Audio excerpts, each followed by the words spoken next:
Welcome to the pre-recording of Lecture 7 of MCS 260.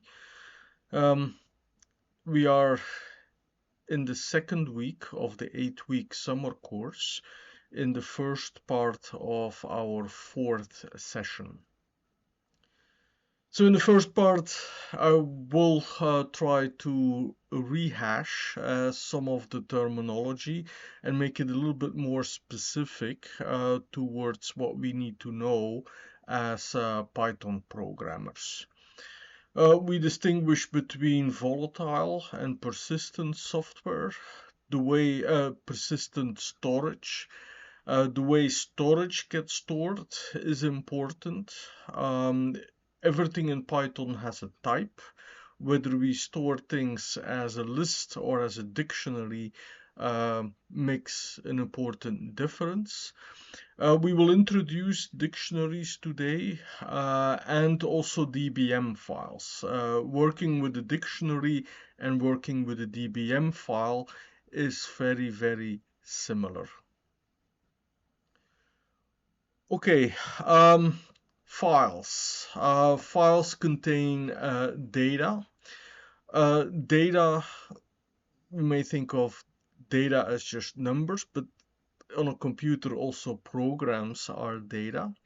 And we store them persistently. So opposed to volatile, if you compute numbers in a program and the program terminates, then those numbers are typically lost unless you save them to file.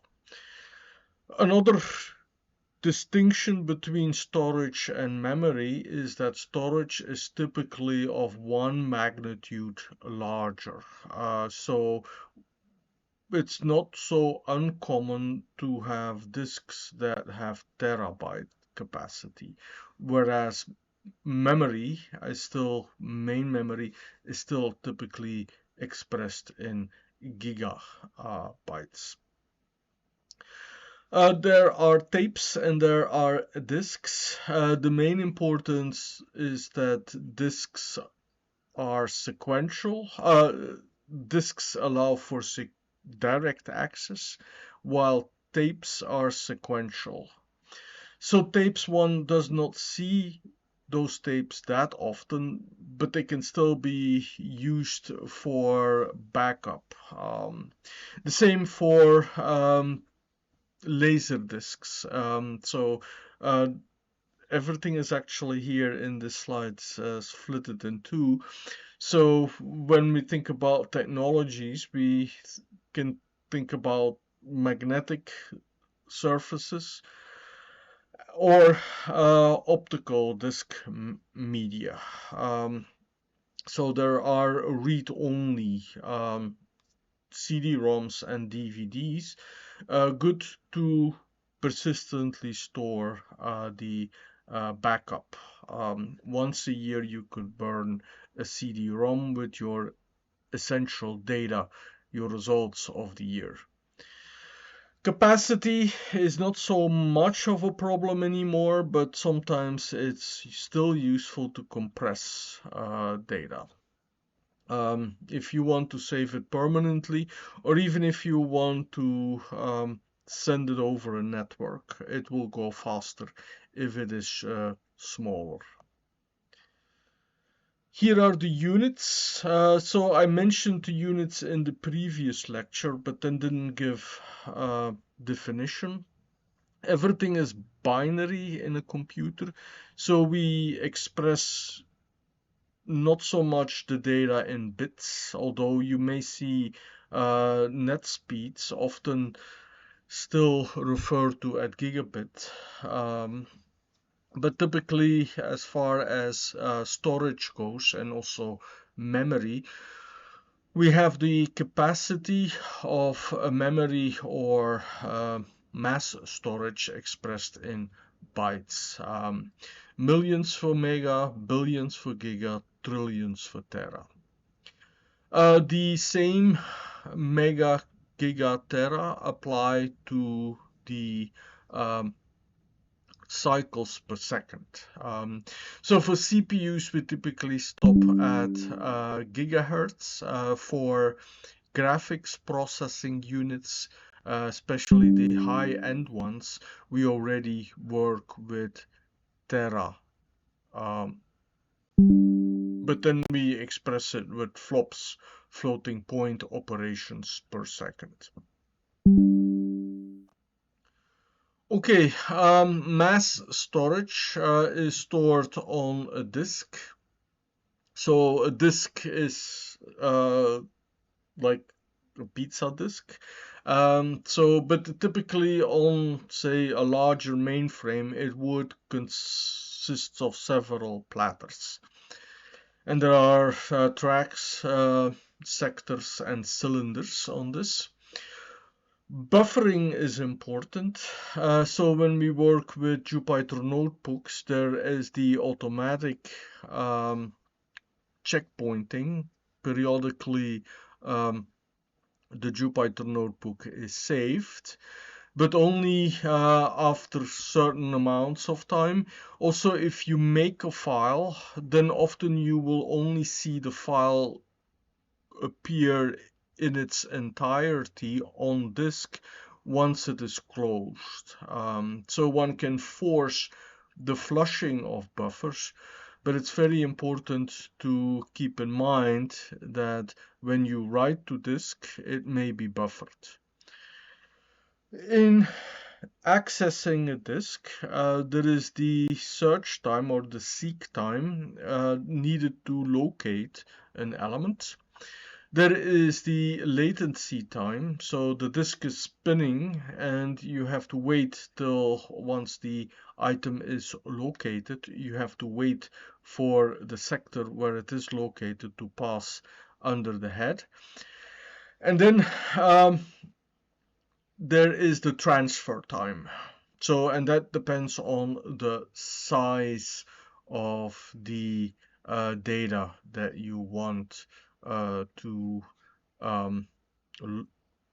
send over, to bring into main memory or go from main memory onto disk.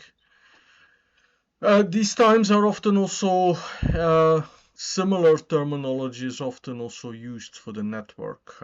So there is at some time you need to locate the destination, then to make a connection with the destination, and then the actual transfer. So the important bottom line is that writing to and reading from disk takes time. Typically, you only do this once in your program. Typically, you read from disk at the very beginning and you write to disk at the very end. Although we have seen interactive programs already, and you can redirect the input instead of that you as a user type it in, you can redirect it that it is taken from file, or you can also redirect the output to file. So in a way, interactive programs, they will communicate with, they will do many read and write operations. It is then very important that the speed of your program will depend on the speed of your disk. So there is the processor speed, there is the memory speed, and there is the disk speed. If you have a program that does a lot of read and writing to disk, then your program is actually disk bound. Many applications are memory bound, and if the processor speed matters, then we say that matters most. We say that our application is compute bound. Okay, flash drives, also called the memory stick. So I have here a memory stick that I'm holding up. I'm using this memory stick as a backup, but also to transfer data from my laptop to the Unix workstation, Linux workstation that I'm using, and that is offline of the internet. Um, so there is nothing that spins on a flash drive. The flash also indicates that it works with electronic signals.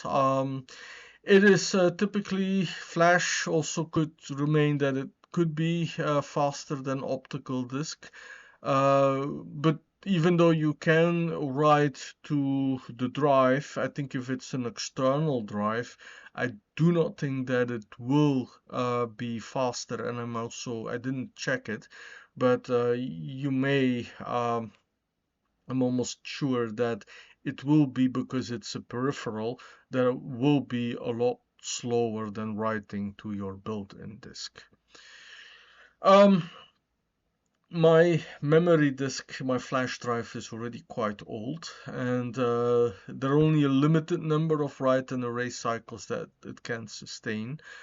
So it's good also to have a backup for the backup, knowing that this is a backup. Um, there are on every operating system tools that display what is available. It's important that if you're on a Linux system that you can actually query the disk free, how much of your, and that's important when you install new software. Sometimes and often the installer will tell you this will occupy say half a gigabyte. If you don't have half a gigabyte left, you can quickly check this with the DF. If you really need the software, DU will give you the disk usage. A recommendation is to start cleaning up in your downloads folder. Okay, hashing. How are things organized? So there is the data that is organized so that we express the capacity in bytes. And everything is on a computer sequences. They are sequences. All data are sequences of zeros and ones. Logically, we think of records.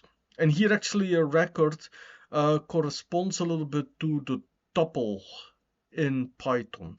We said that a tuple is something that is of fixed length. So in a phone book, or at least I haven't touched a physical phone book in a very long time, but classical phone books, they contained the name, the address, and the phone number. And you could say that this is a tuple. Name and address strings, phone number is numerical.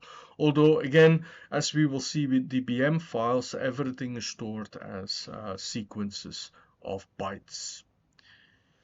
Okay, input-output blocks are the blocks that are uh, one unit on a disk. So in memory, in main memory, we address bytes. This is a sequence of 8 bits. But an input-output block on disk is typically larger than 1 byte. So typically the usage of what is actually really usable on a disk is not really the actual number of bytes, but it's more the way the bytes are allocated or mapped to logical records. So in practical matters, so a disk will be capable to store more if everything is organized, if you have a couple of very large files, rather than if you have very small snippets. If you have, say, files of only 1 byte, then it will still occupy many, many bytes as much as an input-output block. Again, you could experiment with this. So once we get to loops, you can start writing loops, all say little small files on your disks in one folder, or you could make one very large file with just the same amount of bytes. And then you can see on your disk usage that indeed storing everything in one larger file, logically keeping things together, is a lot better than one byte for file. Um, I talked about disk fragmentation. There are tools there to reorganize the data on your disk. Um, Sorting is also an issue, so we will get to hashing. It's important that for the efficient lookup of data, that everything is stored in a systematic way. If you look things up in a book, so for example, if you want to go to a certain page number, then almost for sure you must have applied binary search. So you open the book up to the middle. If the page that you're looking for is less than the current page number, you go to the first half of the book and split that up in two. Otherwise, you go to the second half. Binary search is extremely efficient. That is also why sorting is such an important application, and people have invested a lot of time in efficient sorting methods. Okay, so the um, main problem might be if you are managing your disk, there is a lot of data around, and you have to decide what to store on your computer and what you can easily retrieve.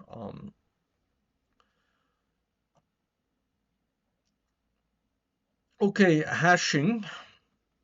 So we are mapping uh, data onto a physical address, and we could organize our data, just number it. But that's a little bit too tedious, and our data is typically organized in another way. Think about if you have to store a phone book, then what actually the data are, they are labeled, they are indexed with the names.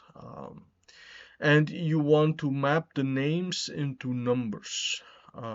One way to do this would be to take the ASCII code of the characters and then start, for example, with the first letter of the name and map this to the uh, corresponding bin in your or partition on your disk. So you have a disk to where you distribute your data portion, and you could organize this into the number of bins with the number of letters in the alphabet. Uh, if you are using the actual ASCII code of the names, then it's a very simple mapping. So the first letter in a name corresponds to the leading digits, so the leading bits in the address. That will be very quick. But the problem is that if you have a lot of names with the same, starting with the same characters, so think about uh, in European countries, there's a lot of von and van. Many names start with the same three letters. Then you will actually have your significant bytes will actually not distinguish enough.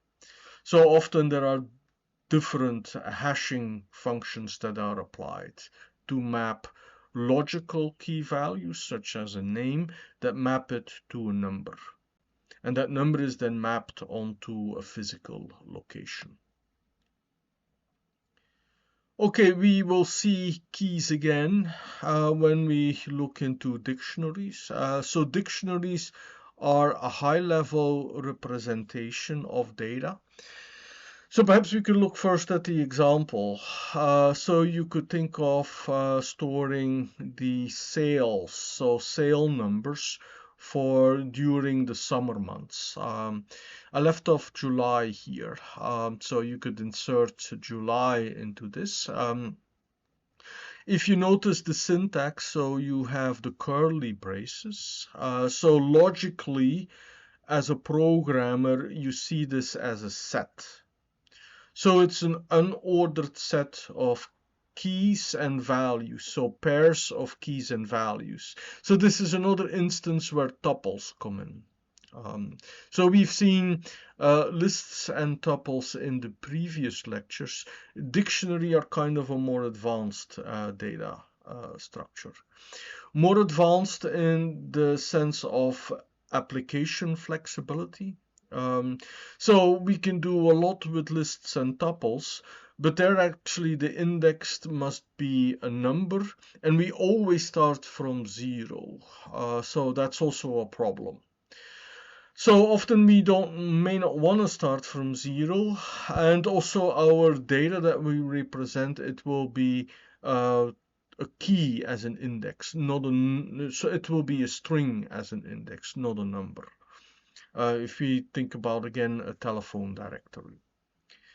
It's an unordered set, but it's important that on a computer everything is ordered. It has the advantage that the computer will actually figure out what will be the best order to look up and to organize the data internally in memory, or when we go to DBM files on file, on disk. Okay, I will say much more about dictionaries, but dictionaries are too practical to a static medium, such as a slide presentation. Very related to dictionaries are DBM files. So they are files, they are persistent. So if your program or your Jupyter notebook, your Jupyter session stops, the file will still be there. So we import a module. So dictionaries are built in with Python. You don't have to do anything. DBM files are something that is extra, and something that is extra but still built in with your Python interpreter. You have to import it. We open a DBM file for changing. So you give a string and then a letter. You can also open up for reading. You store values with the same syntax as for dictionaries. Important difference though, every value is a string. So that's an important dictionary, an important difference. The in operator is important. So Python uses the in for lists and tuples as well. You can check whether a key is already there. This is important to prevent the key error. If you try to access a value with a key that is non-existent, then you will run into troubles. You will get an error. We can delete entries. We actually also then delete the key and the value. And the DBM file will actually entirely written when you close the DBM file. So often especially when we work with the DBM file interactively, in a Jupyter session, we don't have too much data. It will be buffered, and it's only when you close it you will see the file. Okay, there is also the connection with lists and tuples again. A logical record, you may want to first search like an entry in a phone book, or if you want to organize the books in your library, you can have a unique identification number for every book, and then every book has an author, a title, a publication year, and publisher also. So you have all these fields that you can store in a tuple. Databases are organized in fields and records. You can also store every record in a dictionary. But before you store the value, you actually store the string representation. Every object has a string representation, and we go from the string representation to the actual value of the object with the eval, eval function, which will be demonstrated again in that session. There are many important exercises and nice exercises that we can make. So in the last lecture, we worked with string representations. You can have the string representations, many string representations of a date, whether you use the slashes or the hyphens. You can also use the names of the month. So this lecture is scheduled for 21st of June.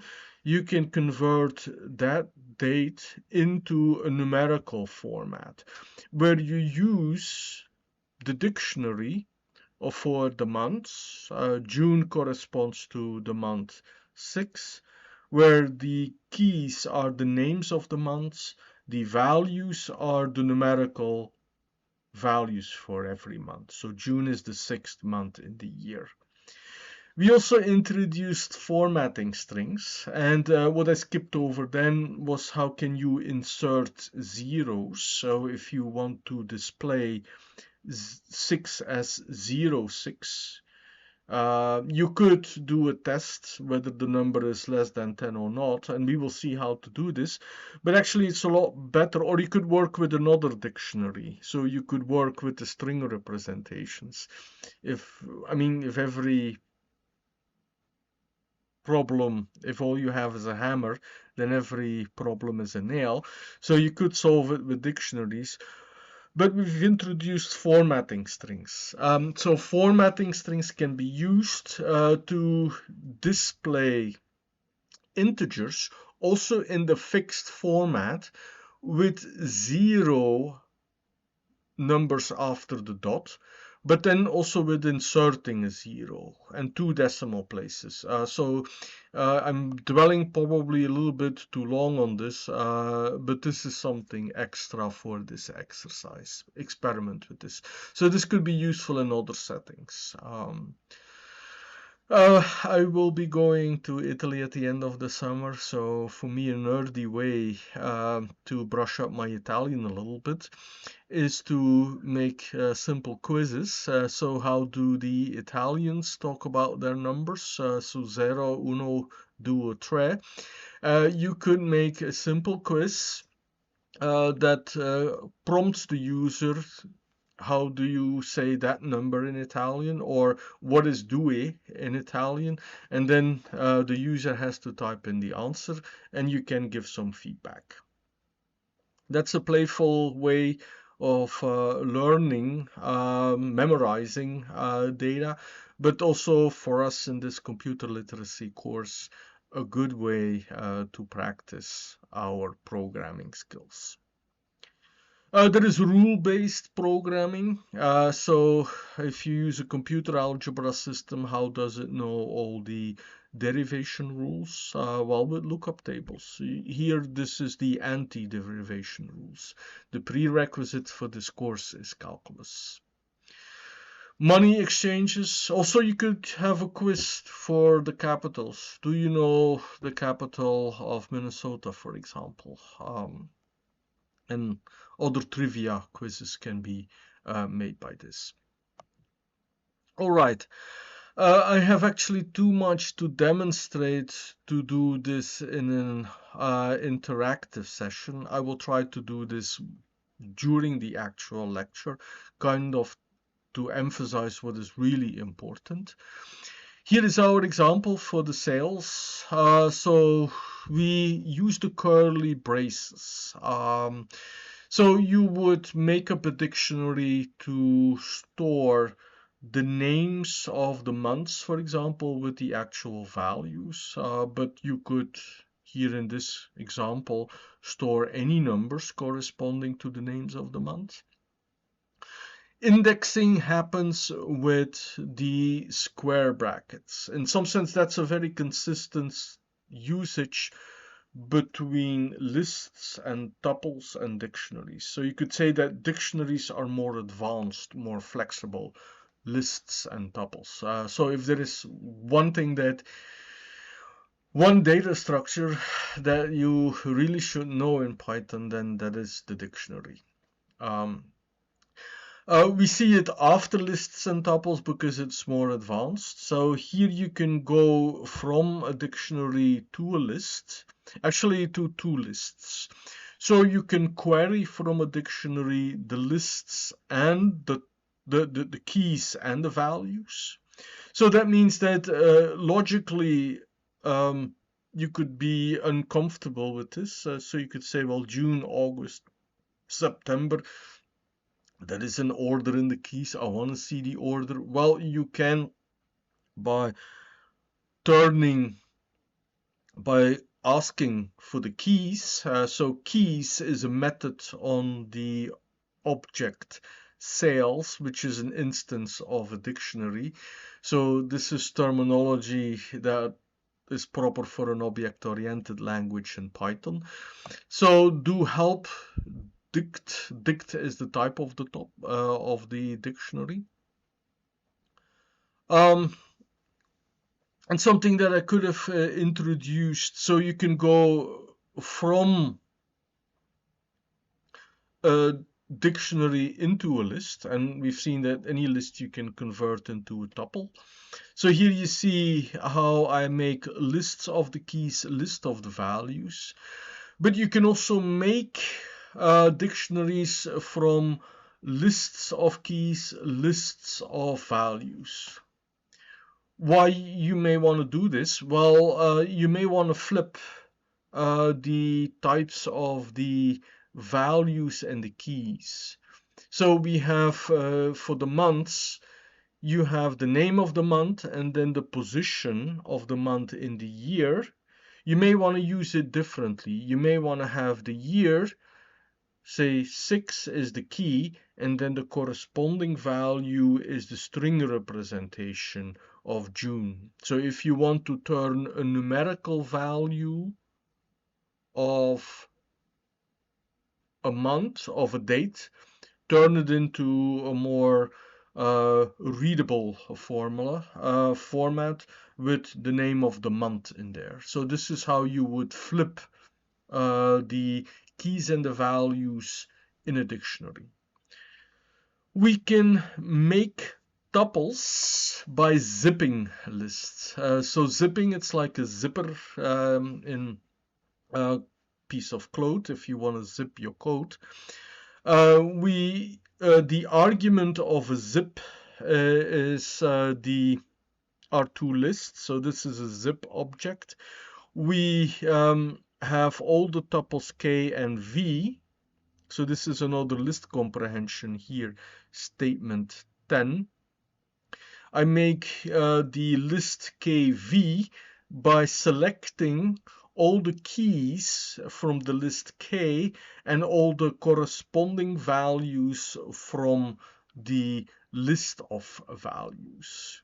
I can make and leave that as an exercise. You can see if you swap the v and the k, you can swap the values and the keys. So we have then a list of tuples. So this is what we call a nested data structure. So we have a list, but not a list of just elementary types, like a list of numbers or list of strings, but we have a list of other composite data types, the list of tuples. And from that, I can reconstruct the dictionary.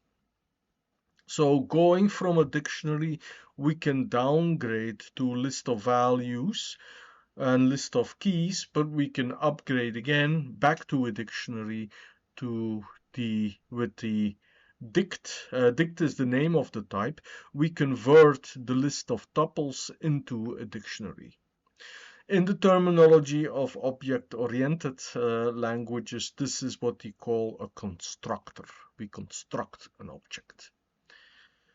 Okay, I hope the language is not too confusing. I hope you are convinced here now with the versatility of the data types that are available. Python comes with batteries included, with very good data structures, and the data structures, knowing them, will save you actually a lot of coding when it comes to the control structures. That is why in this course the data structures are explained before the control structures. Although statement 10 already contains a loop. Applications, many applications. So here are the differentiation rules. So I can initialize a dictionary and append to the dictionary. So for example, the derivative of the sine function is the cosine function. So the key is the sine, the value is the cosine. The derivative of the cosine is minus the sine, so I store this so you can look it up. What is the derivative of the sine? What is the derivative of the cosine? One of the exercise is to make a dictionary I. I stands for integration here, to record the anti-derivation rules. So in some sense, the anti-derivation is swapping the keys with the values. So the antiderivative of the cosine is the sine. The antiderivative of the sine is minus the cosine.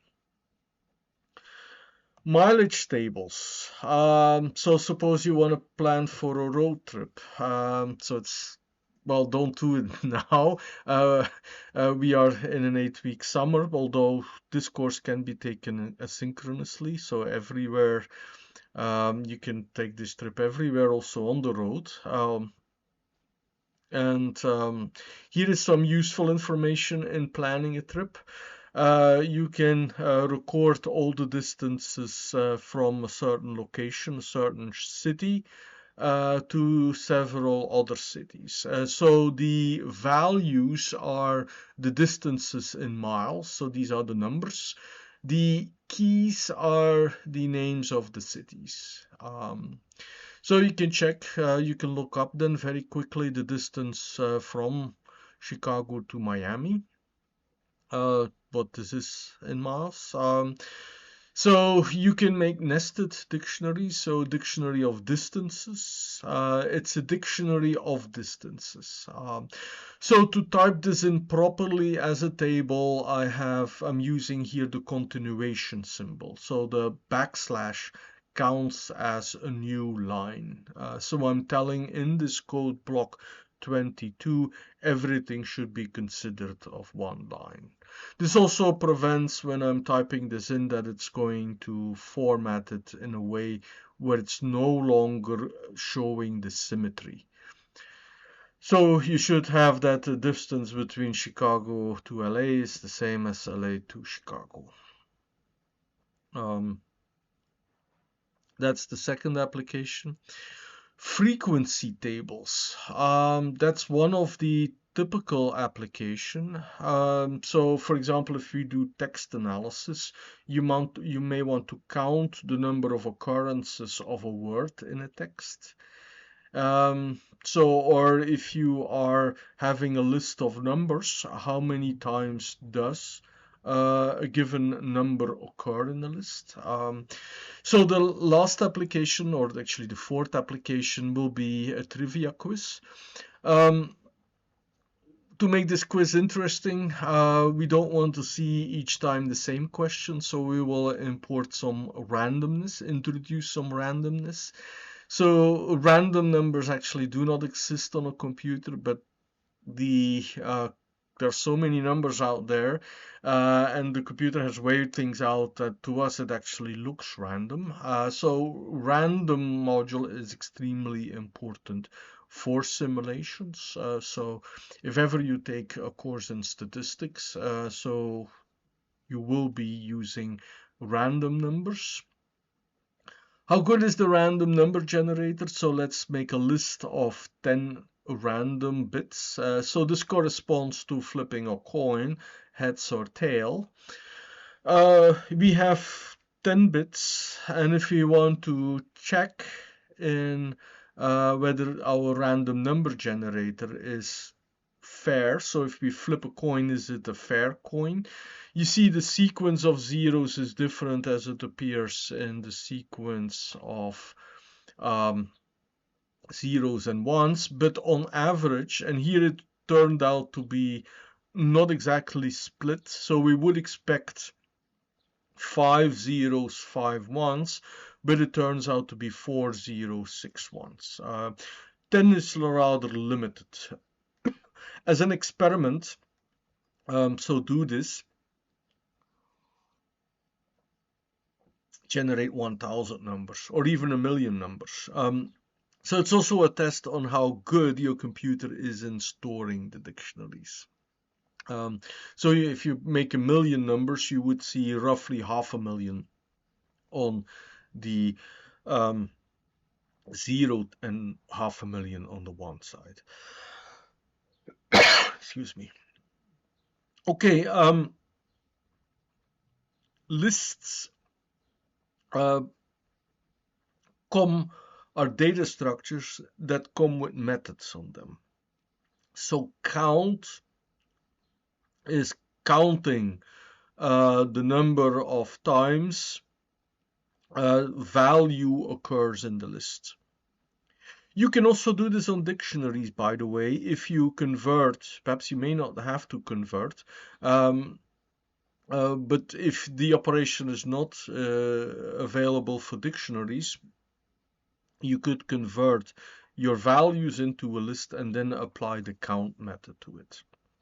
So here for the frequency table, and you could think about if you have a list of names, for example, first name, last name. Another application is to figure out how many people have the same last name, how many people have the same first name in a very long list of names. So you will make a frequency table, all the keys are all the different values that occur in the list. So here in this example, 0 and 1 for the bits. And then the values are the number of occurrences. Again, very useful. And here actually we are using Python. And this notebook makes the transition from a user of Python to a programmer. Put this in a script, run this on, say, a sequence of text, read in what we will later do, reading a text line by line, splitting on the words, counting the words, storing in a frequency table. All right, let's do some trivia quiz. I mentioned on the exercises, if you want to learn, say, a foreign language, you could build a trivia quiz for you to make you acquainted, to memorize certain numbers. Here I kept it simple. Suppose you might, and this is something that you can do also for lists. I should have also, because the keys are actually 0, 1, and 2. But this is a lecture on dictionaries, so we can do it with a dictionary. So we have the values, which are actually now the keys, and the values are the written numerals. So the way how the numbers 0, 1, and 2 are written in the English language. We have again the random int. So if you build a quiz, you let your computer generate a random key. So here I have start at 0, also ending at 2. So the question will be how to write 2. So if you run this in a Jupyter notebook, you will see a box and you have to type in 2 if you want to be correct.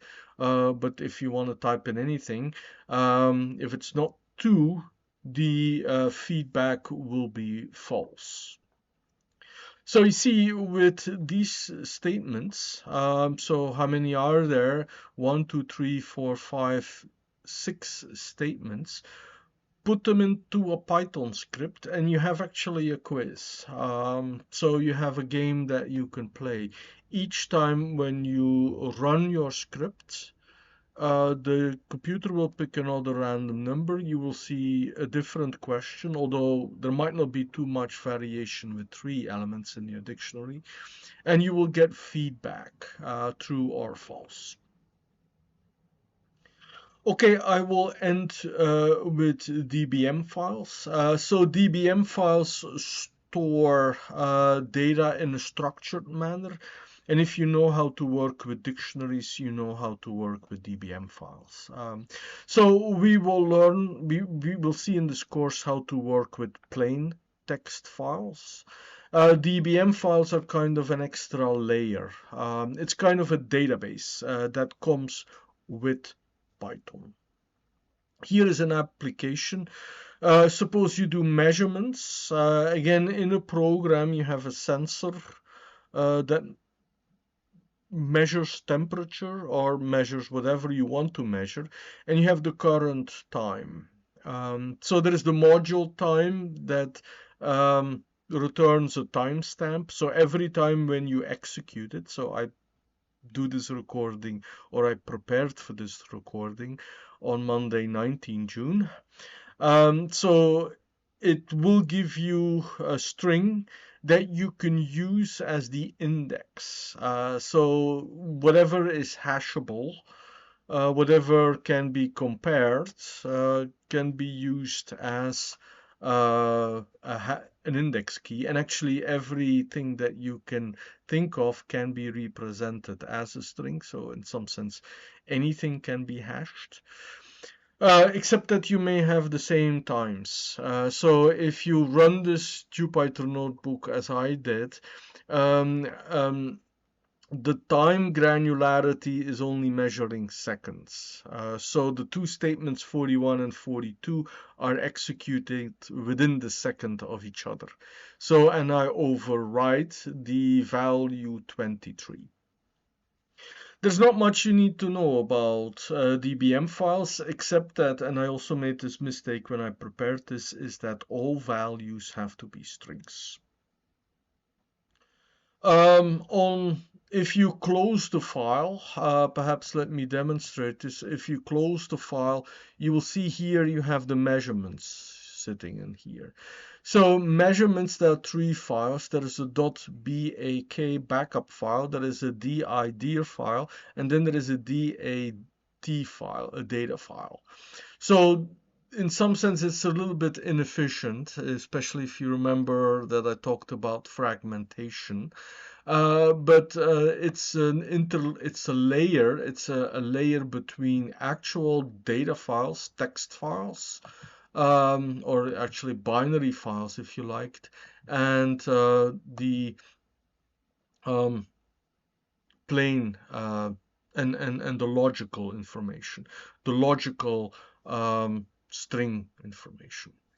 Okay, to end, how do you retrieve this? Very important. If you write something, you can of course check whether it is there, but how do you now use it in a Python file? Well, a Python file that uses the data would open the DBM file for reading. If you change the .r, if you change the r here for C, you're going to change it. You can list all the keys. Here I had only one element in there because when I was executing the 2 statements, they were overwritten. So typing the entire timestamp is hard, but you can select the key. So I can select all the keys and then check which one I want. So here there's only one. I don't have much choice. And I can select use from the list of keys, use the first element and use that in the index in the DBM file. So there is here the nesting again. So we can have indirection. So we have references to references. That was an important applications of lists in some sense. Here you see that I get the byte string 42. So it's actually more a raw data file, a raw data object. So it's not just a plain string, it's a byte string. So there's the B coming in front. Right. Don't worry, you can apply the eval method, and the eval will return an integer. 42 is a nice integer to in reference to Python. Okay, I'm running again over time, which means that it is hard to limit, to kind of give a summary of what is most important for this lecture. I should actually go back to the exercises. If you can do exercise 4, then you have learned a lot already from this lecture. So you could look at these lectures starting from the middle at the exercises, going back to the concepts on the slides, or preferably moving forward to the Jupyter notebook. So I hope this lecture was interesting and not too confusing, and that we have already covered a great deal of how useful Python really is.